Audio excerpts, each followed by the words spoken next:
8 decades, and today that is 93 years ago. The building is nearly a century old, and its architecture does not serve the present needs of the Supreme Court. Yes, it is majestic and externally imposing, but its internal design is far from being functionally adequate. The building does not embody the gravitas of the role of the Supreme Court as envisaged in the Constitution.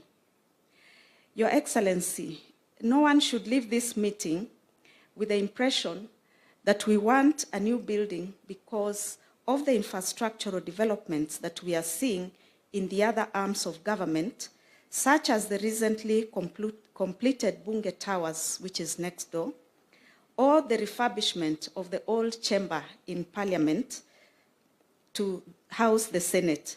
But rather, this is a proposal that stems from a genuine need to modernize our judicial infrastructure. For the last 15 years, we have concentrated our infrastructural development in the outlying and marginalized areas, but time has come to direct our attention to the Supreme Court, the Court of Appeal, and the Kenya Judiciary Academy, which have no proper home at all.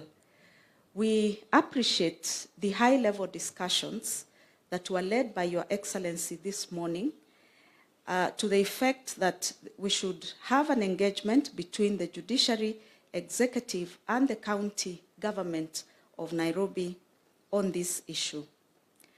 Over the past decade, Your Excellency, ladies and gentlemen, over the past decade, the judiciary has received only 50% of its necessary funding, which has adversely affected its operations.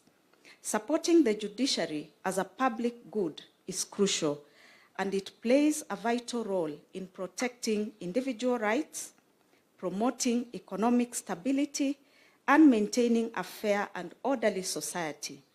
Ensuring adequate funding for the judiciary ultimately benefits everyone and strengthens the foundation of a healthy democracy.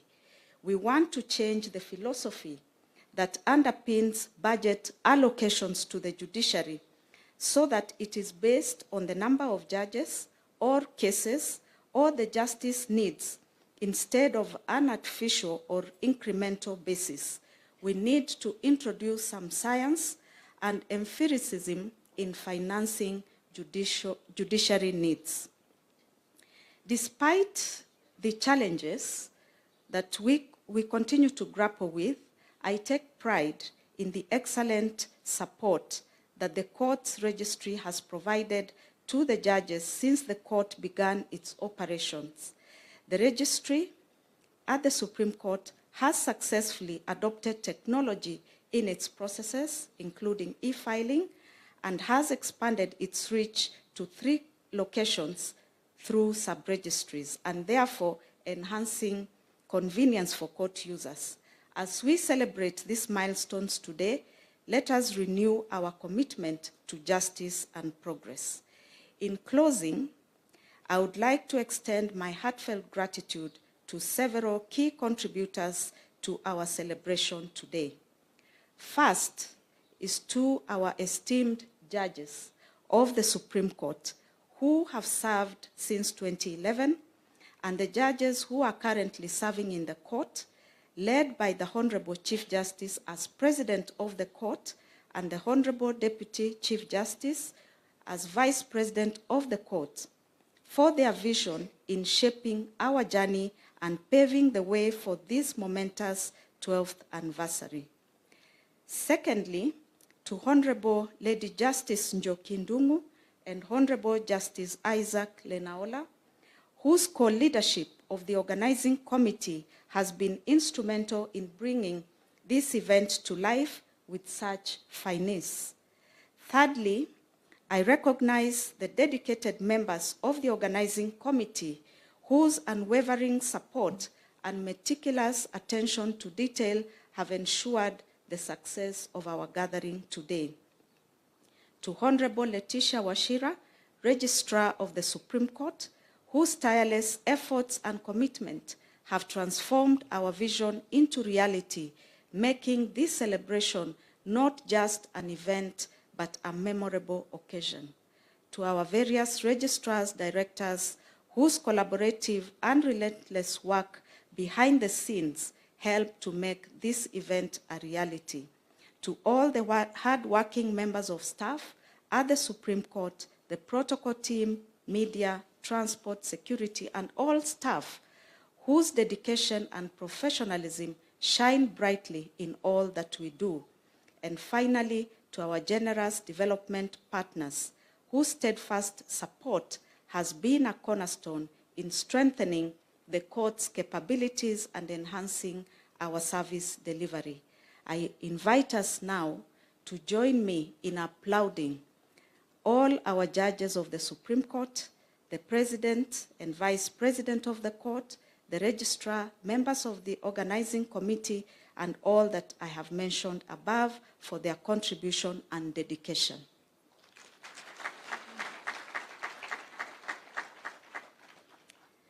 To all our esteemed visitors, we extend a warm welcome.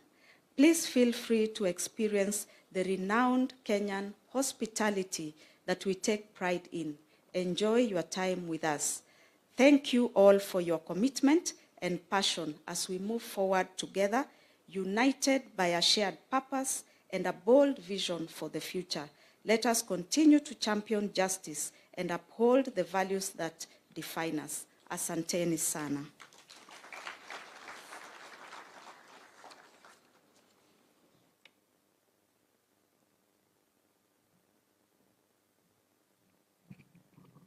Another round of applause for Honorable Mokaya. She's finished her statement with hospitality, so allow me, Your Excellency, with your permission, to now call on the Governor, Nairobi County, Honorable Johnson Sakaja, who's the host governor, to make a few remarks. Tumpigie makofi akija tafadhali. Karibu.